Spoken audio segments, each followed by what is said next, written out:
आऊज़ु बिल्लाहि मिनश शैतानिर रजीम बिस्मिल्लाहिर रहमानिर रहीम रब्बि इश्रह ली सदरी व यस्सिर ली अमरी वहलुल उक़्दतम मिन लिसानी यफ़क़हू क़ौली। আসসালামু আলাইকুম ওয়া রাহমাতুল্লাহি ওয়া বারাকাতুহু।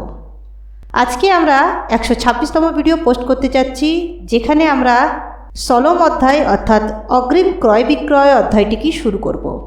ইনশাআল্লাহ একটি মাত্র ভিডিওতেই আমরা এই অধ্যায়টিকে কমপ্লিট করে ফেলব। তাহলে আজকের ভিডিও শুরু করা যাক। বিসমিল্লাহির রহমানির রহিম। অগ্রিম ক্রয় বিক্রয় 2086 নম্বর হাদিস। হযরত ইবনে আব্বাস রাদিয়াল্লাহু তাআলা আনহু থেকে বর্ণিত, তিনি বলেন, রাসূলুল্লাহ সাল্লাল্লাহু আলাইহি ওয়াসাল্লাম যখন মদিনায় আসলেন, তখন লোকদের 1 বা 2 বছর মেয়াদে অথবা 3 বছর মেয়াদে খেজুর অগ্রিম ক্রয় বিক্রয় করতে দেখে তিনি বললেন, যে ব্যক্তি খেজুরের মূল্য অগ্রিম দেয় সে যেন নির্দিষ্ট পরিমাণ ও নির্দিষ্ট ওজনের উল্লেখ করে অগ্রিম দেয়। 2087 নম্বর হাদিস। হযরত ইবনে আবু নাজি রহমতুল্লাহ থেকে ও নির্দিষ্ট মাপ ও নির্দিষ্ট ওজন সম্পর্কিত উল্লেখিত হাদিসটি বর্ণিত হয়েছে। 2088 নম্বর হাদিস। হযরত ইবনে আব্বাস রাদিয়াল্লাহু তাআলা আনহু হতে বর্ণিত, তিনি বলেন, নবী করিম সাল্লাল্লাহু আলাইহি ওয়াসাল্লাম যখন মদিনায় আসেন, তখন তারা মদিনাবাসীরা 2 বা 3 বছর মেয়াদে ফল অগ্রিম ক্রয় বিক্রয় করত। এটি দেখে তিনি বললেন, যে ব্যক্তি কোনো বস্তুর মূল্য অগ্রিম দেয় সে যেন মাপ, ওজন ও সময় নির্দিষ্ট করে দেয়। নির্দিষ্ট ওজনে অগ্রিম ক্রয় বিক্রয় 2089 নম্বর হাদিস। হযরত ইবনে আবু নাজি রাদিয়াল্লাহু তাআলা আনহু থেকে বর্ণিত, তিনি বলেন, কেউ অগ্রিম মূল্য দিতে চাইলে সে যেন নির্দিষ্ট মাপ ও নির্দিষ্ট সময়ে উল্লেখ করে অগ্রিম দেয়। 2090 নম্বর হাদিস। হযরত ইবনে আব্বাস রাদিয়াল্লাহু তাআলা আনহু থেকে বর্ণিত, তিনি বলেন, নবী করিম সাল্লাল্লাহু আলাইহি ওয়াসাল্লাম মদিনায় আসেন, তারপর সম্পূর্ণ হাদিসটি বর্ণনা করেন। তিনি ইবনে আব্বাস বলেন, নবী করিম সাল্লাল্লাহু আলাইহি ওয়াসাল্লাম বলেছেন, অগ্রিম মূল্য দিতে হলে নির্দিষ্ট মাপ, নির্দিষ্ট ওজন এবং নির্দিষ্ট সময়ের উল্লেখ করতে হবে। 2091 নম্বর হাদিস। হযরত ইবনে আব্দুল্লাহ ইবনে আবুল মুজালিদ রহমতুল্লাহ থেকে বর্ণিত, তিনি বলেন, কোনো কিছুর অগ্রিম ক্রয় বিক্রয়ের ব্যাপারে আবদুল্লাহ ইবনে সাদ্দাদ ইবনে হাদ ও আবু বুরদার মধ্যে মতানৈক্য দেখা দিলে তারা আমাকে ইবনে আবু আওফা রাদিয়াল্লাহু তাআলা আনহুর নিকট প্রেরণ করলেন।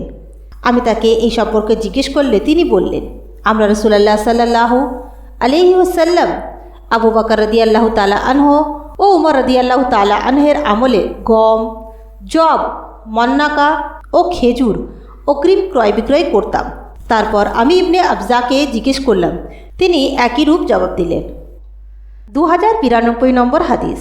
হযরত মুহাম্মদ ইবনে আবুল মুজালিদ রহমতুল্লাহ থেকে বর্ণিত, তিনি বলেন, আবদুল্লাহ ইবনে সাদ্দাদ ও আবু বুরদাহ আমাকে আবদুল্লাহ ইবনে আবু আওফা রাদিয়াল্লাহু তাআলা আনহুর নিকট পাঠালেন। তারা উভয়ই আমাকে বললেন, তাকে জিজ্ঞেস করবে, নবী করিম সাল্লাল্লাহু আলাইহি ওয়াসাল্লামের সাহাবীরা কি তার জামানায় গমের আগাম ক্রয় বিক্রয় করতেন? আমি জিজ্ঞেস করলে আবদুল্লাহ বললেন, আমরা সিরিয়ার কৃষকদের জব, গম ও মনাক্কার অর্থাৎ আঙ্গুর নির্দিষ্ট মাপ উল্লেখ করে নির্দিষ্ট সময়ের জন্য অগ্রিম মূল্য দিতাম। আমি বললাম, এমন লোককে কি দিতেন যার মূল পণ্য আছে? তিনি বললেন, সে বিষয়ে আমরা তাদেরকে জিজ্ঞেস করতাম না। অতঃপর তারা উভয়ে আমাকে আব্দুর রহমান ইবনে আবজা রাদিয়াল্লাহু তাআলা আনহুর নিকট পাঠালেন। আমি তাকে জিজ্ঞেস করলে তিনি বললেন, নবী করিম সাল্লাল্লাহু আলাইহি সাল্লামের সাহাবীরা তার জামানায় অগ্রিম মূল্য দিতেন এবং তাদের ক্ষেত আছে কি নেই এ বিষয়ে তারা তাদেরকে জিজ্ঞেস করতেন না। 2093 নম্বর হাদিস। হযরত মুহাম্মদ ইবনে আবুল মুজালিদ রহমতুল্লাহ থেকে অপর একটি সনদে উল্লেখিত হাদিসটি বর্ণিত হয়েছে। তিনি আবদুল্লাহ ইবনে আবু আওফা বলেন, আমরা তাদেরকে গম ও জবের অগ্রিম মূল্য দিতাম। 2094 নম্বর হাদিস। হযরত সাইবানী রহমতুল্লাহ থেকে বর্ণিত, আবদুল্লাহ ইবনে আওফা রাদিয়াল্লাহু তাআলা আনহু বলেছেন, গম, জব ও মন্নাক্কার ক্ষেত্রে আমরা অগ্রিম কেনাবেচা করতাম। সাইবানীর অপর একটি বর্ণনায় জাইতুনেরও উল্লেখ আছে। 2095 নম্বর হাদিস। হযরত আবুল বক্তারি আত্তাই রহমতুল্লাহ হতে বর্ণিত, তিনি বলেন, আমি ইবনে আব্বাস রাদিয়াল্লাহু তাআলা আনহুকে খেজুরের অগ্রিম মূল্য দেওয়ার ব্যাপারে জিজ্ঞেস করলে তিনি বললেন, নবী করিম সাল্লাল্লাহু আলাইহি ওয়াসাল্লাম খাবার ও ওজন করার উপযোগী না হওয়া পর্যন্ত গাছের খেজুর বেচা নিষেধ করেছেন। তখন এক ব্যক্তি বলল, অনুমান করার উপযোগী না হওয়া পর্যন্ত। আবুল বাক্তারি বলেন, আমি ইবনে আব্বাস রাদিয়াল্লাহু তাআলা আনহুকে বলতে শুনেছি, নবী করিম সাল্লাল্লাহু আলাইহি ওয়াসাল্লাম নিষেধ করেছেন। তারপর ওইরূপ হাদিস বর্ণনা করেছেন। 2096 নম্বর হাদিস, হযরত আবুল বাক্তারি রহমতুল্লাহ থেকে বর্ণিত। তিনি বলেন, আমি ইবনে উমর রাদিয়াল্লাহু তাআলা আনহুকে খেজুরের অগ্রিম ক্রয় বিক্রয় সম্পর্কে প্রশ্ন করলে তিনি বললেন, ব্যবহার উপযোগী না হওয়া পর্যন্ত খেজুর বেচা এবং নগদ মূল্যের বদলে বাকিতে রূপা বেচা নিষেধ করেছেন।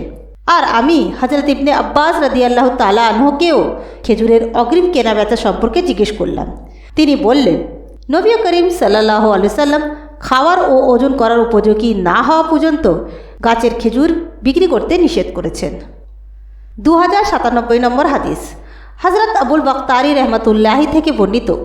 তিনি বলেন, আমি ইবনে উমর রাদিয়াল্লাহু তাআলা আনহুকে খেজুরের অগ্রিম কেনাবেচা সম্পর্কে জিজ্ঞেস করলে তিনি বললেন, উমর রাদিয়াল্লাহু তাআলা আনহু ব্যবহার উপযোগী না হওয়া পর্যন্ত বৃক্ষের ফল বিক্রি করতে নিষেধ করেছেন এবং নগদ মূল্যের বদলে বাকিতে স্বর্ণ রৌপ্য বিক্রি করতে নিষেধ করেছেন।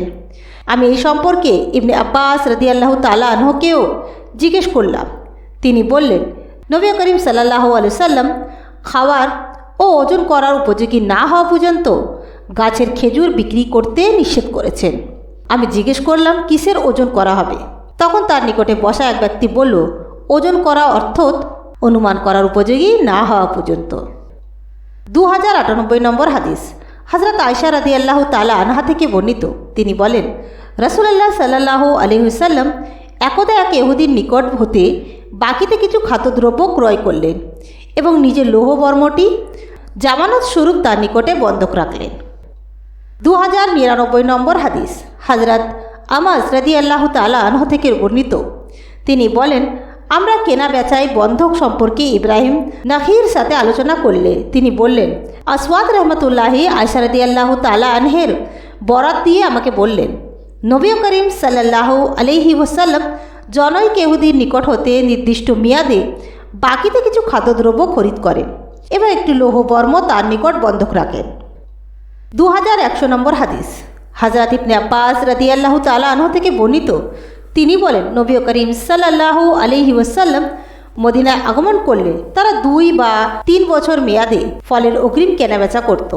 তিনি বললেন, তোমরা নির্দিষ্ট মাপ এবং নির্দিষ্ট সময়ের উল্লেখ করে অগ্রিম কেনাবেচা করো। ইবনে নাজি থেকে বর্ণিত বর্ণনায় বলা হয়েছে নির্দিষ্ট মাপ ও নির্দিষ্ট ওজনের উল্লেখ করে। 2101 নম্বর হাদিস, হযরত মুহাম্মদ ইবনে আবুল মুজালিদ রহমতুল্লাহ থেকে বর্ণিত। তিনি বলেন, আবু বুরদা ও আবদুল্লাহ ইবনে সাদ্দাদ আমাকে আব্দুর রহমান ইবনে আবজা আবদুল্লাহ ইবনে আবু আউফার নিকট প্রেরণ করলেন। আমি তাদের দুজনকে অগ্রিম ক্রয় বিক্রয় সম্পর্কে জিজ্ঞেস করলে তারা বললেন, আমরা রাসূলুল্লাহ সাল্লাল্লাহু আলাইহি ওয়াসাল্লামের সাথে থেকে গনিমতের মাল লাভ করতাম। সিরিয়ার কৃষকরা আমাদের নিকট আগমন করলে আমরা নির্দিষ্ট সময়ের উল্লেখ করে তাদের সাথে গম, জব ও জাইতুনের অগ্রিম ক্রয় বিক্রয় করতাম। আমি জিজ্ঞেস করলাম, তাদের নিকট কি ফসল থাকতো না? তারা বললেন, এই বিষয়ে আমরা তাদেরকে জিজ্ঞেস করতাম না। উষ্ট্রির বাচ্চা প্রসব পর্যন্ত মেয়াদে আগাম ক্রয় বিক্রয়। 2102 নম্বর হাদিস, হযরত আব্দুল্লাহ ইবনে উমর রাদিয়াল্লাহু তাআলা আনহু থেকে বর্ণিত। তিনি বলেন, বর্বর যুগে লোকের গর্ভবতী উষ্ট্রির বাচ্চা প্রসব পর্যন্ত মেয়াদে কেনাবেচা করত। নবী করিম সাল্লাল্লাহু আলাইহি ওয়াসাল্লাম এইরূপ করতে নিষেধ করেছেন।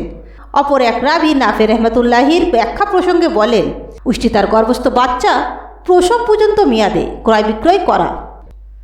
সোফার অধিকার প্রসঙ্গ। 2103 নম্বর হাদিস, হযরত জাবের ইবনে আবদুল্লাহ রাদিয়াল্লাহু তাআলা আনহু থেকে বর্ণিত। তিনি বলেন, প্রতিটি অবিভক্ত স্থাবর সম্পত্তিতে রাসূলুল্লাহ সাল্লাল্লাহু আলাইহি ওয়াসাল্লাম সোফার সিদ্ধান্ত দিয়েছেন, কিন্তু যখন সীমানা নির্দিষ্ট হয় এবং পথও নির্দিষ্ট হয়ে যায় তখন তাতে সোফা হয় না। 2104 নম্বর হাদিস, হযরত আমর ইবনে সরিদ রহমতুল্লাহ থেকে বর্ণিত। তিনি বলেন, একদা আমি হযরত সাদ ইবনে আবু ওয়াক্কাস রাদিয়াল্লাহু তাআলা আনহুর নিকট দণ্ডায়মান ছিলাম। তখন মিসওয়ার ইবনে মাখরামা রাদিয়াল্লাহু তাআলা আনহু সেখানে এসে তার হাত আমার কাঁধের উপর রাখলেন। এমন সময় নবী করিম সাল্লাল্লাহু আলাইহি ওয়াসাল্লামের আজাদ গোলাম হযরত আবু রাফে রাদিয়াল্লাহু তাআলা আনহু এসে বললেন, হে সাদ, আপনার বাড়িতে অর্থাৎ মহল্লায় আমার যে 2টি ঘর আছে তা আমার নিকট থেকে ক্রয় করুন। হযরত সাদ বললেন, আল্লাহর কসম আমি তা ক্রয় করব না। তখন মেসওয়ার বললেন, আল্লাহর কসম আপনার তা অবশ্যই ক্রয় করতে হবে। হযরত সাদ রাদিয়াল্লাহু তাআলা আনহু বলেন, আল্লাহর কসম আমি আপনাকে 4000 দিরহামের অধিক প্রদান করব না, তাও কিস্তিতে প্রদান করব। আবু রাফি রাদিয়াল্লাহু তাআলা আনহু বললেন, আমাকে তো এর জন্য 500 দিনার অর্থাৎ 5000 দিরহাম প্রস্তাব প্রদান করা হয়েছে। যদি আমি নবী করিম সাল্লাল্লাহু আলাইহি সাল্লামকে কথা বলতে শুনতাম না যে প্রতিবেশী তার সংলগ্ন সম্পত্তিতে সর্বাধিক দাবিদার, তবে আমি আপনাকে 4000 দিরহাম মূল্যে এটা দিতাম না, যখন আমাকে 500 দিনার দেওয়া হচ্ছে। অতঃপর তিনি আবু রাফে তাকেই অর্থাৎ সাদকে এটা অর্থাৎ ঘর দুটি দিয়ে দিলেন। কোন প্রতিবেশী উপটোকন পাওয়ার অধিক হকদার? 2105 নম্বর হাদিস। হযরত আয়েশা রাদিয়াল্লাহু তাআলা আনহা থেকে বর্ণিত, তিনি বলেন, আমি বললাম, ইয়া রাসূলুল্লাহ সাল্লাল্লাহু আলাইহি ওয়াসাল্লাম, আমার দুজন প্রতিবেশী আছে, উপটোকন তাদের মধ্যে কাকে দেব? নবী করিম সাল্লাল্লাহু আলাইহি ওয়াসাল্লাম বললেন, যার দরজা তোমার বেশি নিকটে। তো আজকের ভিডিওতে আমরা সলম অধ্যায় অর্থাৎ অগ্রিম কেনাবেচা অধ্যায়টিকে কমপ্লিট করলাম। ইনশাআল্লাহ নেক্সট ভিডিওতে আমরা ইজরা অধ্যায়টিকে শুরু করব। ইনশাআল্লাহ নেক্সট ভিডিওতে আপনাদের সঙ্গে আবার দেখা হবে। আসসালামু আলাইকুম ওয়া রাহমাতুল্লাহি ওয়া বারাকাতুহু।